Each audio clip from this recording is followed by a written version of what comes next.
2017, I discovered Bitcoin. I decided to just quit my job full time. 2008, 2009, my dad had like really serious financial challenges. So I had to drop out of the school. Everything just changed for us at home, right? Like I was running a game shop, fixing phones, selling phones, fixing laptops. Wow. And then sometimes I go to construction sites. Because you want to balance what can I do that I really love that will pay me real well. Right? And for a secondary school student, that I could fix phones. Did you think that you would one day be building like a multi-million-dollar company? No.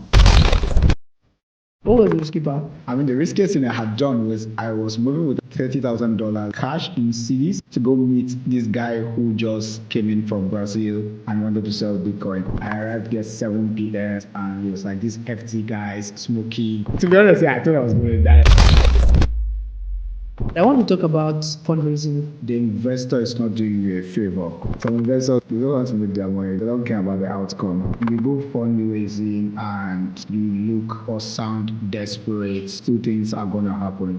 So the mistake that founders tend to make is To the founders in Abuja who feel like they don't have the right support system, what advice do you have to give to them? also live and buy YouTube. Hi everyone, welcome to another episode of Founders Corner.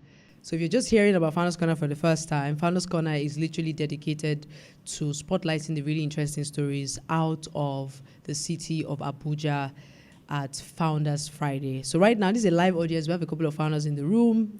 We obviously have our guests, but we get to really dive into the story of our guests and really see what's like being a founder out of Abuja.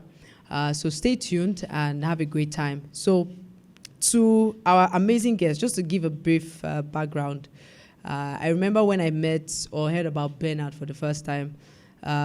He's one of those founders that are very low-key. If you don't bring him out of the house, he's definitely not going to come out, right? So it took me 6 months to get him to actually be on this podcast. He's somebody that's been hiding for the past 3 years. Just for context, that was his last anything media, right? I know I'm bringing you out like this, but don't worry, I'm not done. But his story is really, really impactful and really powerful. And I remember meeting him for the first time and just hearing about his journey and just how humble he is, right? And I'm so glad that I get to have this conversation with you. Hi, Bernard. It's a pleasure. You've succeeded. So let's do it. I can't run away. The door is locked, and so I'm happy to be here. Awesome. And, see how it So, goes. first of all, why did you run away?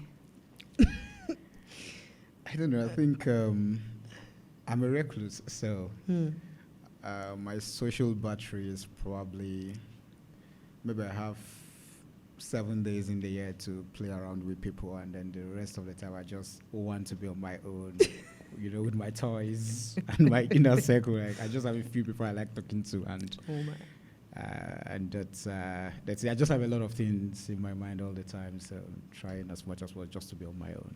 Yeah. So that's your excuse for staying away. yeah, I'll do better. I think that's what I wanted to hear. That you do better. I would do better. So let's get into the story of Bitnob. It's been how many years now? And let's even start by introducing the entire community to what Bitnob does. What is Bitnob, and how far have you guys come in terms of growth? So Bitnob is a payments infrastructure company, mostly focused on building on Bitcoin rails. So basically, the way to think about it is everyone thinks about crypto, Bitcoin from trading, right? Like you want to trade, you want to make money. What Bitnob is doing is more of how can we use this tool to connect various payment systems in different countries and just also different areas of utility. So how can we make this useful for you in your everyday life? And that just came from the idea.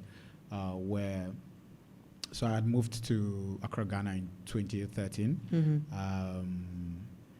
and discovered Bitcoin sometime in November of that year. And one of the problems that we had, a lot of Nigerian students had in Ghana then was moving money between both countries.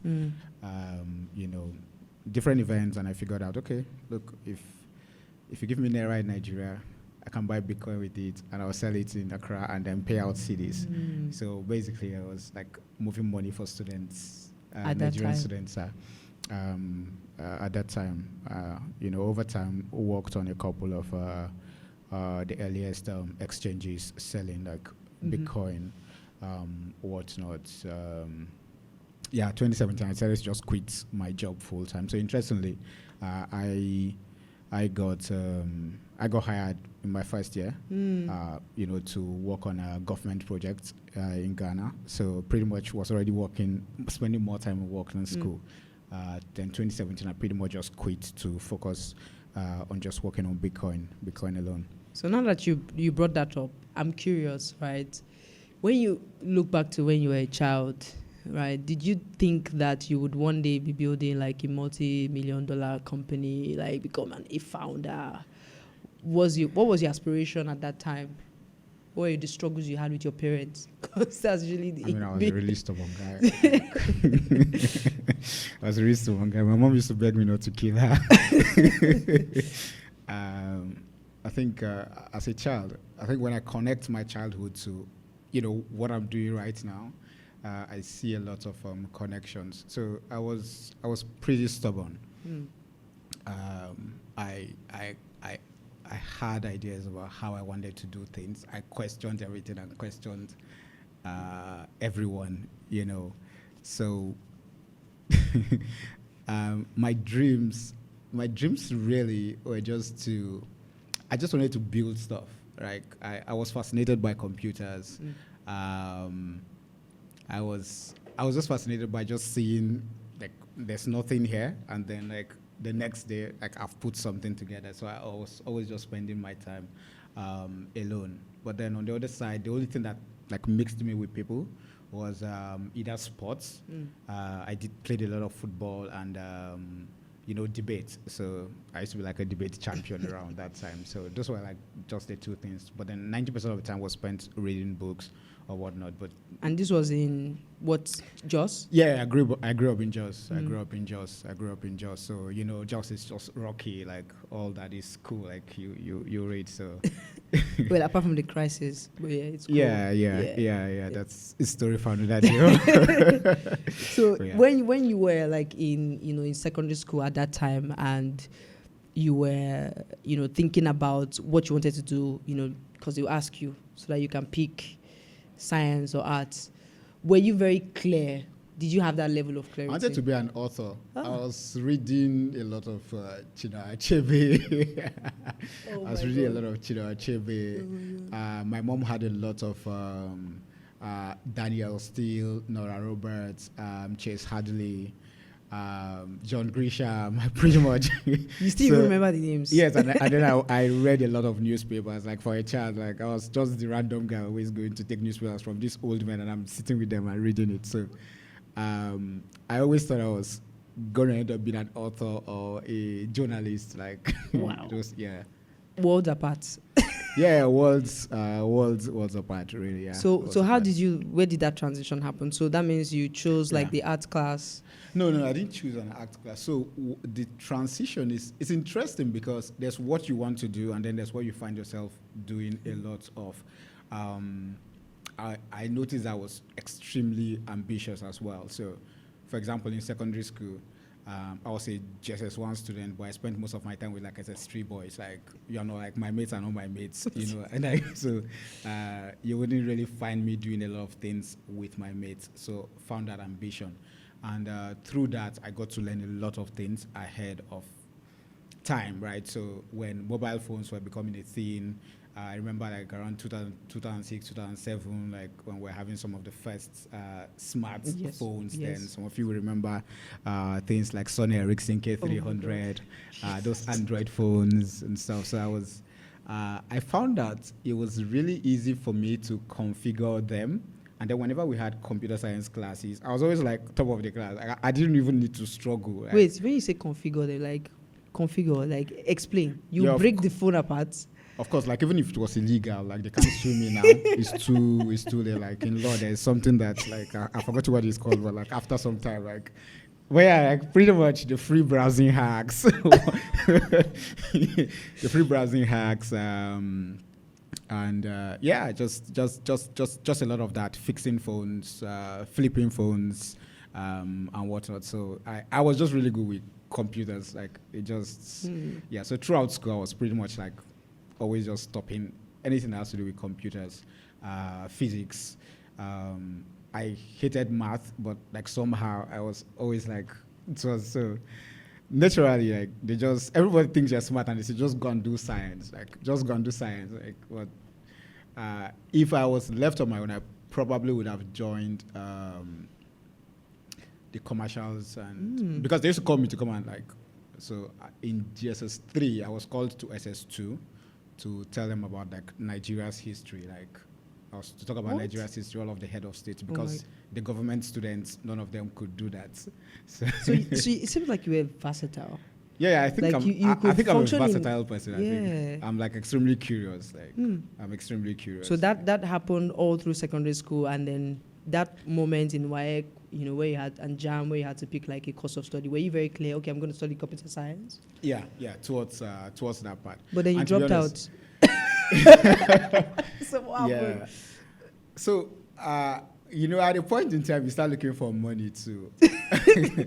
You start looking at where is the world going to, because you want to balance what can I do that I really love that will pay me real well, right? And for a secondary school student, then I could fix phones. Like I could buy an N95, right? I could buy it and then sell it for 5,000 naira, 10,000 naira extra, right? And at a point in time, I think towards my SS2, like we had, like everything just changed for us at home, right? Like my dad had like really serious financial challenges, so I had to drop out of the school. I was in fact, I wrote my SS3 from home. Like my younger brothers, it was either I go to school and my younger brothers stayed at home, and I was like, no, it's not gonna work. So I was mixing, like I was running a game shop, fixing phones, selling phones, fixing laptops. Wow. And then sometimes I go to construction sites to do work and all that. But Wait, see, construction. Wait, hold on. Like I was a Pongpong? bricklayer. Like actually, I was a bricklayer. Like I was a bricklayer. Oh I was my a bricklayer. god! And this at was the point in around time, 20 what? I was around. I think I started that around 2008, 2009. Wow. I graduated secondary school 2010. Wow. 2010.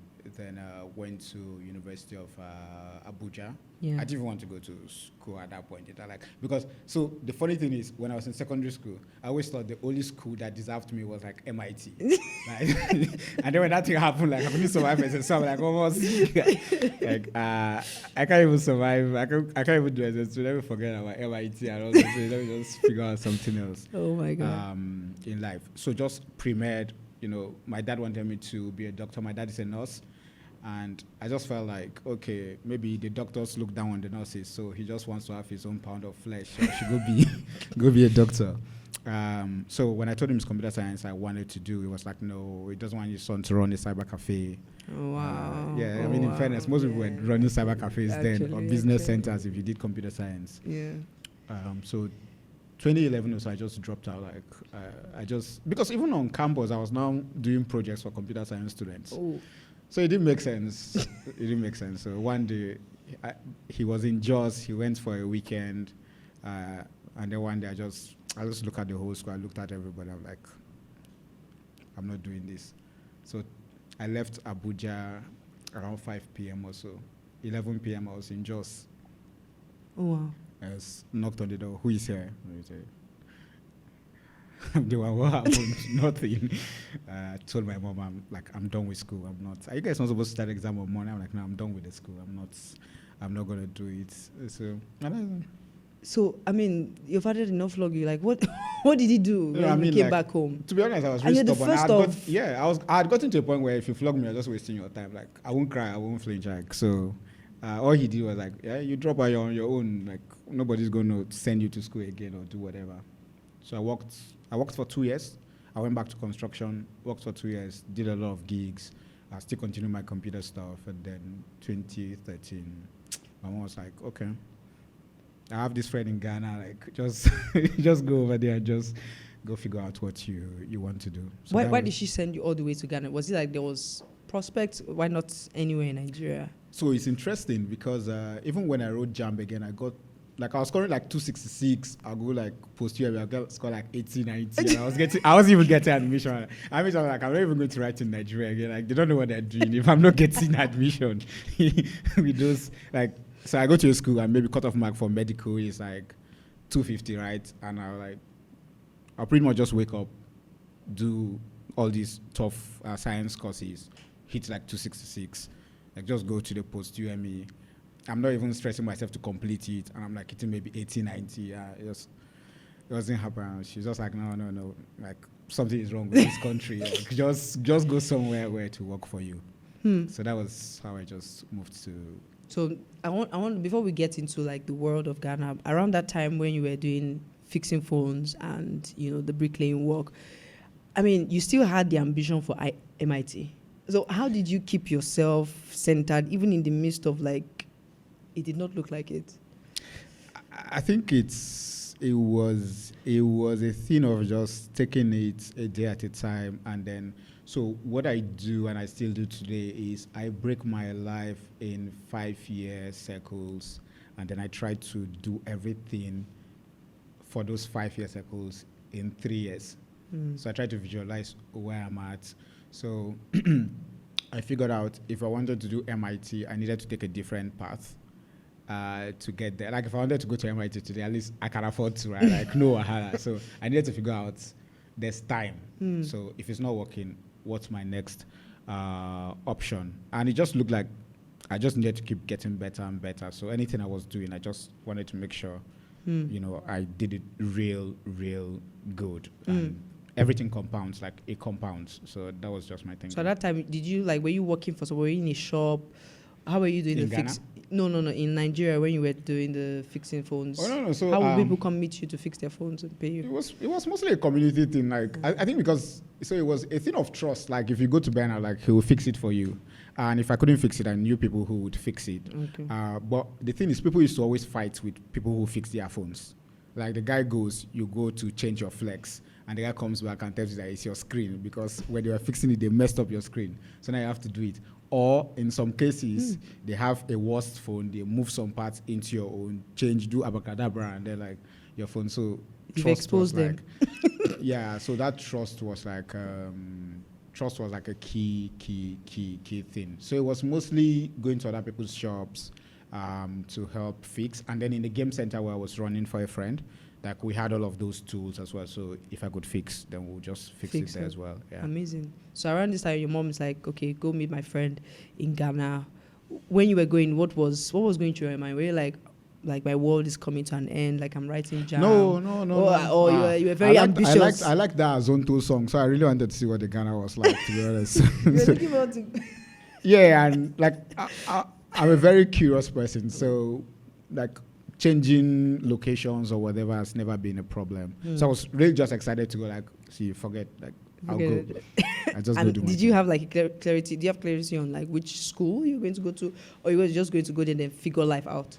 No. I had a few schools I was interested in, but then by the time I got there, I had to wait for like the next admission cycle. So it was like, okay, do I want to wait? Do I not want to wait? Like I don't want to waste my time. So my philosophy was that the school I go to doesn't really matter.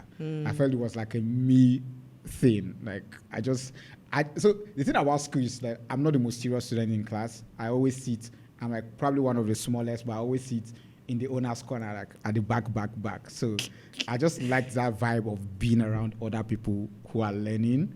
Like I'm frankly not following your curriculum or whatever you guys are doing.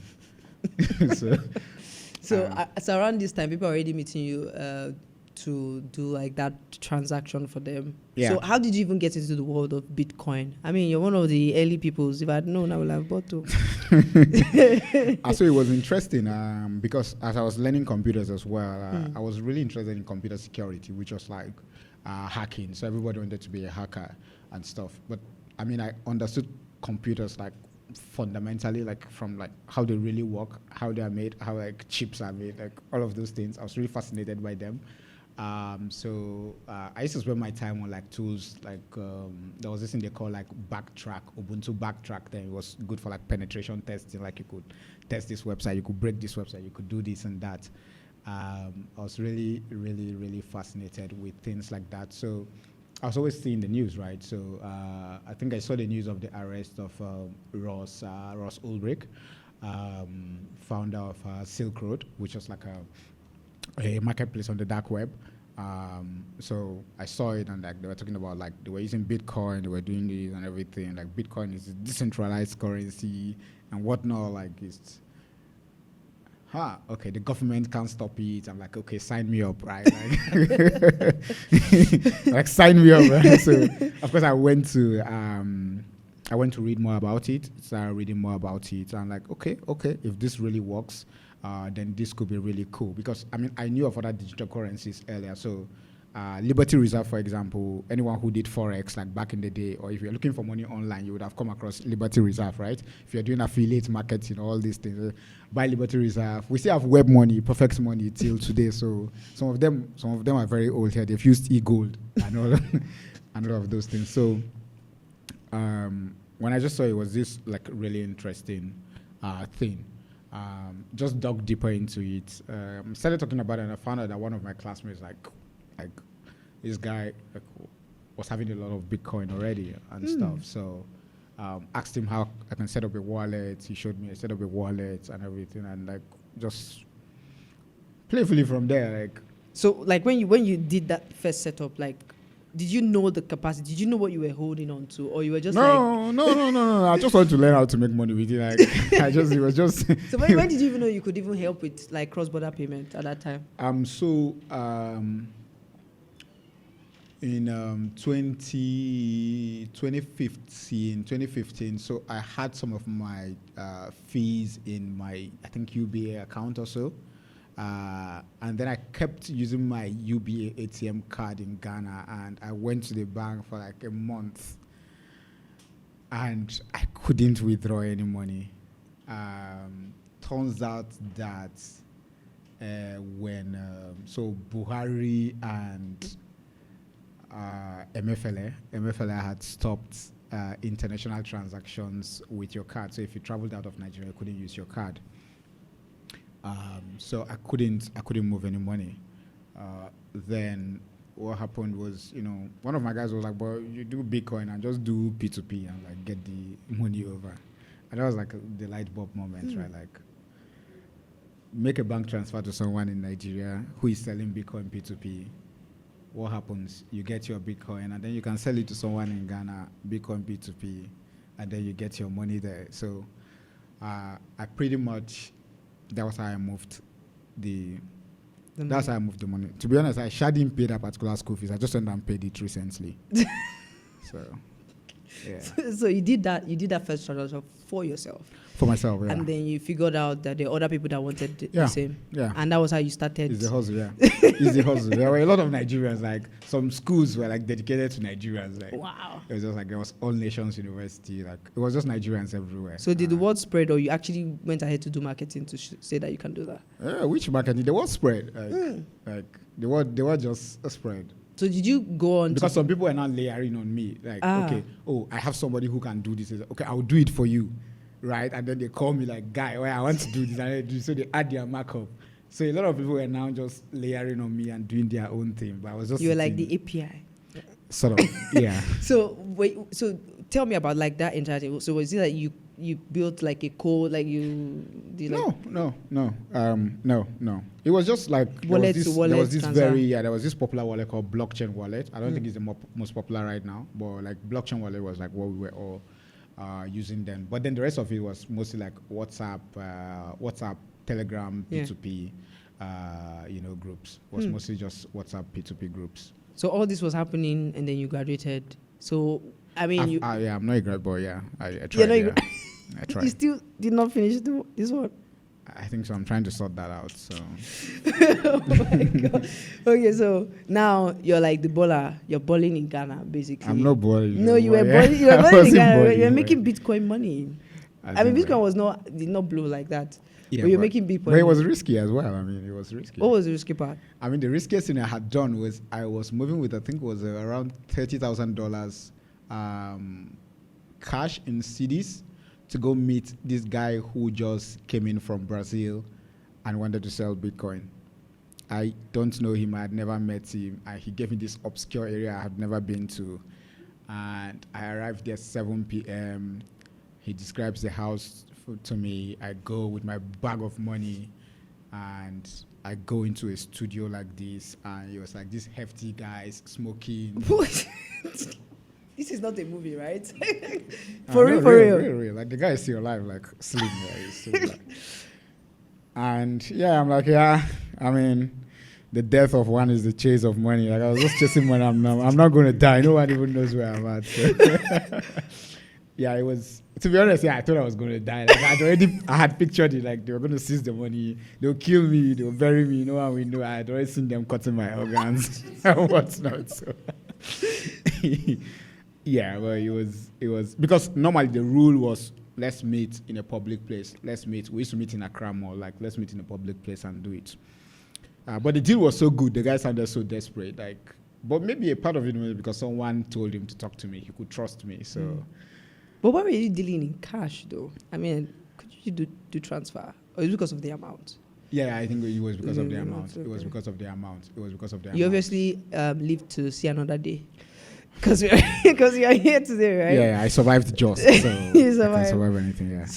So obviously it was risky, but it was making you money, right? Yeah, and it was literally the only thing you were doing that was outside of school. No. Was it? Okay, no. No. In fact, it was like a side hustle, to be honest, because I got hired by, so there was this company. They're the largest in their field in Ghana, and most of what they do is government contracts. So I think some of their team had a problem they were trying to fix, and one of them was asking in a Facebook group, and I just sort of like DM'd the guy. So I just answered him, and he like DM'd me like, "What's up?" So I explained everything to him, told him, "Oh, this is how you guys fix it. This is how you fix it." And he kept coming back with requests, more and more requests. I kept fixing it. I kept telling him how to fix it for free. So one day the guy says, "Hey, like my CEO wants to meet you. When can you come to our office in Accra, to our head office?" And I said, "Oh, I have lectures this day. I can't come." He's like, you're a student?" I'm like, "Yes, I'm a student." He's like, "No, that's impossible. I'm a student." So anyway, they did. So they would hire me. They would take government projects of like maybe $100,000. They would pay me like $1,000 to do it. I was happy. I got to work on like really interesting projects that like the presidents and other people used and stuff. So I pretty much was doing that, and then freelancing for a couple of companies in Canada, in the US. Then so I pretty much spent more of my time doing that work. So because the Bitcoin thing wasn't every day, to be honest, like it wasn't every. It had its booms. It had its own season, like when students were resuming, or like mid-term when people were just tired, they needed money, their careers finished. So it wasn't an everyday thing. I see. And then you moved back to Nigeria briefly, and your friend was like, "Don't go back to Ghana," because you wanted to go back to Ghana. Yeah, he deceived me. Yeah. So you stayed back in Nigeria, and you were still doing your freelancing stuff. Yeah, I was. And Bitnob, you decided to now build a website. Yeah. So tell me about that decision. So this is crazy, like, because so in 2017, because I was part of some of these like popular biggest like Facebook groups where they talk about crypto and stuff and all that. So I had a lot of these people doing Bitcoin and whatnot, like abroad, and they were always reaching out to me. So one of them was like just talking to me, and I explained how the whole thing works. I said, "Yeah, but that's a business. Like you're running a business. Like why don't you just formalize it?"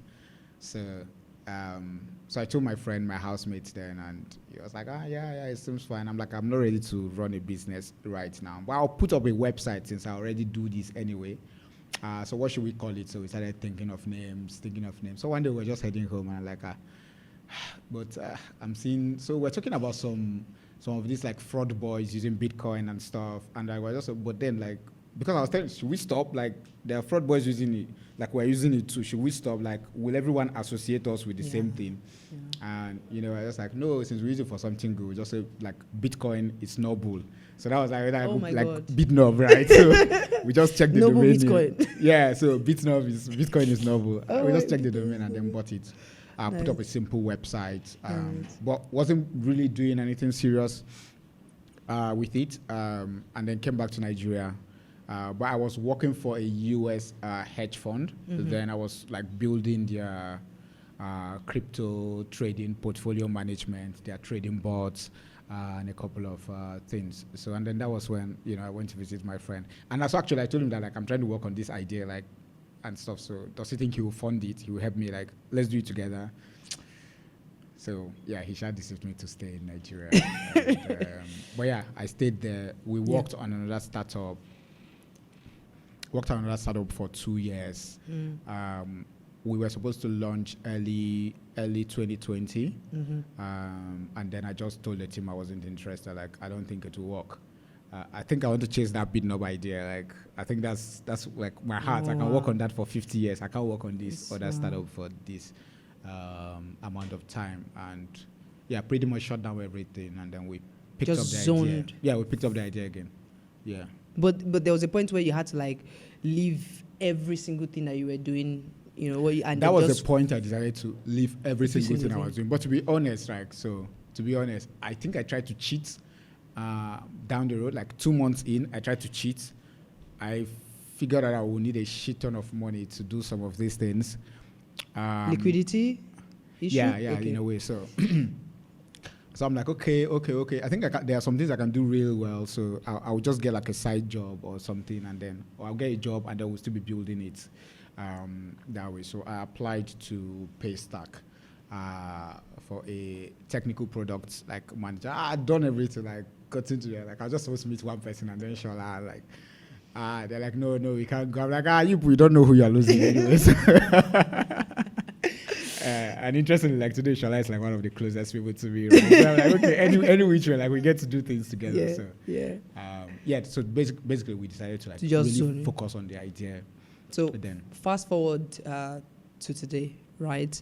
I mean, Bitnob has seen a lot of transition, but also Bitnob is playing in a very, very interesting space, especially because of the news. A lot of arrests, So let's talk about that issue. How do you, as a founder in that space, how are you even still alive till today? I mean, we're not founders, like we're like warriors, right? So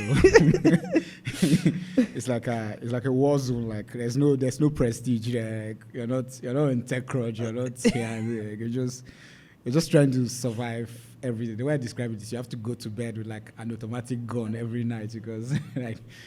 But yeah, it's interesting. I think the thing that drives the thing, so it has to come from what you want the world to look like, right? And that's like maybe one thing that keeps me doing that. Like I have my idea of how I want the world to look like, and I feel like Bitcoin is a really powerful tool to get that done. Like because the way it works is that if you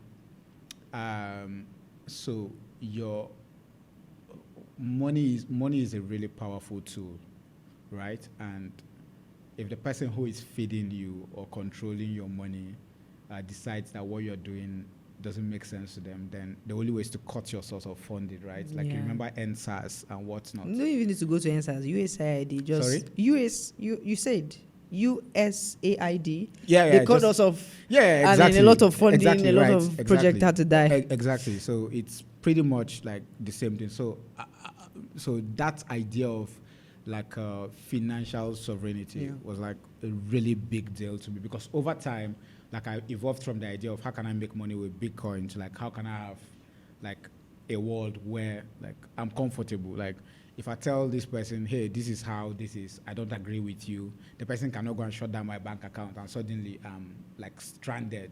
You understand what I'm saying? Yeah. Like if anything you do to me right now, as long as you're not holding me physically, like financially, I'm fine, right? Like so there's that comfort that it gives you to chase whatever dreams you want to do. So for me, it was like, okay, how do we get as many people as possible to understand that financial sovereignty is a really big thing. Like it's a big deal, and if you don't have your freedom, then like you can't do a lot of things. But there are many different ways to achieve freedom. Like it doesn't always have to be violent. So I see Bitcoin like this peaceful tool to achieve my freedom. Because let's assume I'm running a media house right now, and like the government is like, no, do this, do that. No advertiser should talk to me, whatever. But like, if we have Bitcoin, like we don't really need you. You understand what I'm saying? So every society needs that balance of people. There needs to be an opposition. Like in politics, they say there always has to be an opposition government, right? So Bitcoin is like money for your enemies. Right? Like even if the US, because like think of a scenario. Just what's happened to you said right now, yeah? What if the US also decides that, you know what, in fact, blacklist every Nigerian, like you can't send money to Nigeria from the US, you can't do this, like don't trade with any Nigerian, don't do this, and everything. How do you even go around that if you're totally dependent on the dollar, for example, right? So it was our idea that how do we do that? But then on top of that is that, okay, we could actually build solutions on top of it that make our everyday lives easy. So of course, if you're not using Bitcoin for everything, then maybe what if it's cheaper for someone to send money to you using Bitcoin, right? Like, how does someone from Russia, for example, send money to Nigeria? Like, they say Russians are bad, but like, are all Russians really bad people? They say Iranians are bad, but some of the best people I've met, like in my life, are Arabs, right? Like, they put this blanket on everyone, and that's something that we also suffer as Nigerians. Like, you go to PayPal, you go to all of these guys. As long as you're black, like as long as you're Nigerian, you're a criminal. Right, so whether you like it or not, it affects you one way or the other. So for me, it's like, okay, now, I mean, like, I don't need their permission to like build what works for my people, what works for me.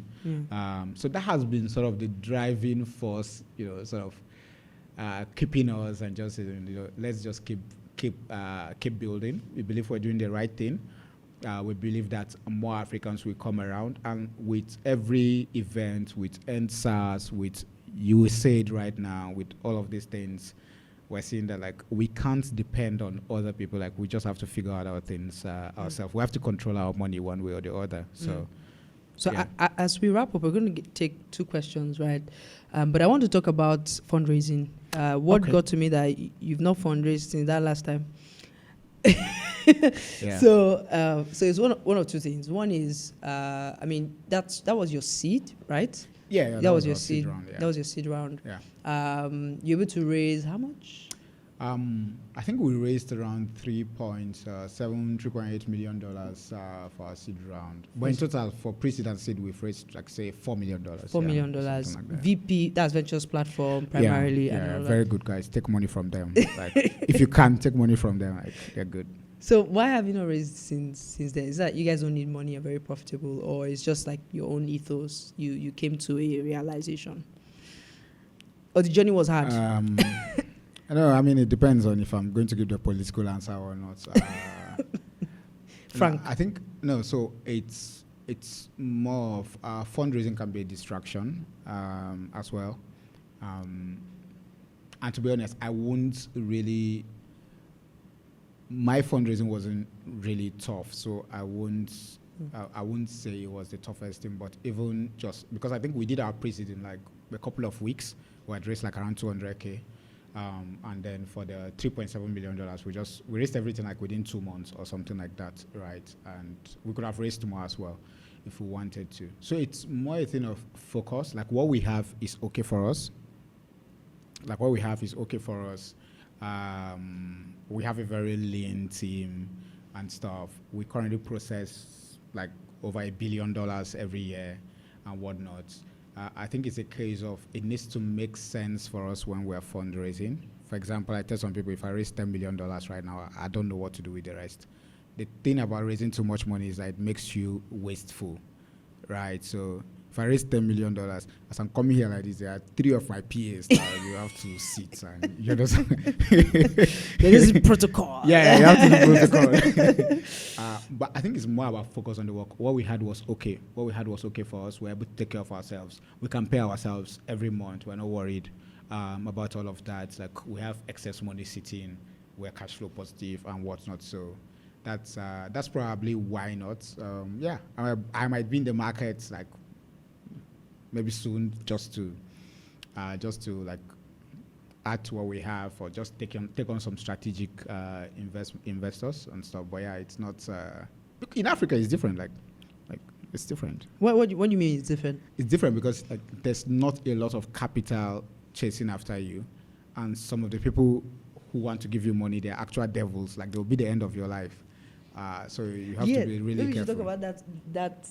We're not going to mention the name of the fund. I know. I mean, like, yeah. So look, some investors they don't want to make their money. They don't care about the outcome, right? So I think, so generally, when it comes to fundraising, I think founders just need to first realize that the investor is not doing you a favor.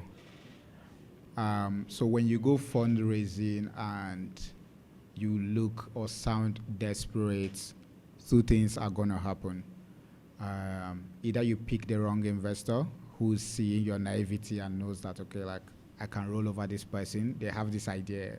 I'll make them work for me. Over time, I'll take over the company. They already know down the road. Or you just get like investors that are just not going to be totally helpful to you. Like they'll be calling you every night. How far? Like, why are your numbers not up?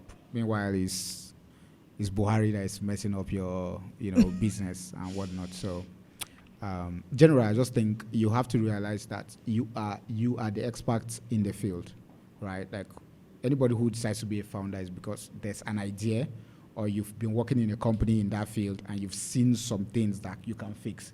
So the mistake that founders tend to make is trying to impress the investor to give them money. No, like you're looking for partners, right? You should also be interviewing the investors, right? Like, who can I ask? Because trust me, like, you will get stressed and then the money might not be worth it. So there are bad investors. So when you're speaking to investors, I think you should try to do your own due diligence, because I'll tell you for a fact, like, it's not worth it. It's not worth it, yeah. A lot of people know us more through our app, which is what we started with, but it's pretty much like a very tiny part of like our business, right? And for us, it's like every money we spend has to make sense, right? Like, because you could spend $1 million and you onboard 5 million customers, and maybe only 50,000 are actually transacting. So we're trying to find people who will actually, like, your CAC has to pay. Like, if not, you just waste money. Unless we want to go and be fundraising every single time and like throwing it away. So what we've done really well, what our marketing team has done really well is like more of SEO work, content marketing. So what it does is just draws the particular audience that are looking for that tool. Like, you're not trying to tell somebody who doesn't have a payments problem or an investment problem or whatever problem to come and do that. I think that's a mistake that people try to make sometimes, because you want to tell the world that you have 1 million customers, and like then you have 1 million customers and you don't have a lot of. So the focus is on that. Now on the more like the core business, the kind of companies that so it's mostly companies that use our APIs right now. So we have companies in the US who do like cross-border payments, right, to like African countries and whatnot. So they use our APIs to make those sort of payments into Africa. Like, they pay us crypto, and then like we terminate the payments in Africa. We have companies in Europe. We have companies in Asia. We have companies in all these different continents that sort of use our APIs to make payments into the continents. On the continent, we have a lot of companies who use our infrastructure to make international payments. So if you wanted to send money to the US right now, like one of the fastest guys that can get the money to the US, we could get the money to Dubai, we could get it to, like, if you wanted to send $10 to Australia, like, we could get it for you. So these companies layer on our APIs to do it. So we power some of the biggest like payments companies like on the continent right now. Like, we don't talk about it out there, but like we power a lot of them. We do virtual card issuing as well. So there's a high chance that maybe that app that you're using that is giving you a Visa virtual card is probably sitting on our API. There's that chance that the app that you are using to do like your Bitcoin, stablecoin transfers is probably sitting on our infrastructure. So we're just underneath, just trying to make sure that everyone is doing good. So yeah, so B2B business is like one of our key customers in the payment space. So yeah, that brings us to the end of the Founders Corner. It was really, really great hearing about your story. Could you just share with us like any final words of advice to the founders in Abuja who feel like they don't have the right support system or they have to travel, but you've been able to show so much progress building in the north, building in Abuja? What advice do you have to give to them? I mean, how much support is there? But I think we underestimate the power of collaboration. Underestimate the power of collaboration and just the power of being true to ourselves. So if I was to give an advice, it would be those two things. That sometimes the person that is sitting next to you, and you guys are probably doing the same thing in the same space. Like, you guys should be looking for how to collaborate instead of just going at it. Because you have to ask yourself the question that, like, in a few years' time, do I want to be successful? Do you really want to solve that problem, or you just want to be a founder? So that's like something that you have to ask yourself. Like, does it matter? Me, I meet people sometimes, and I don't mind just being like part of this. Let's just do it, right? So I think there needs to be. So we have to like just put ourselves behind the mission. The mission should be in front. So you have to identify that mission, and then let's combine teams. Like look around. Like, sometimes it's not even about the idea. Is that if I think you're a great person, I think we can build something real good together. Let's sit down and figure out what problem we can solve together, right? I think on the other side is, and to be honest, I think I'll blame myself for some of that. I have a very good network of investors. They're always asking me, like, what will I invest? They send me companies to do due diligence. Maybe I'm sure if I see some of your companies' names, I might know if I do diligence. If I did diligence, I like, maybe, please, I hope I didn't say no.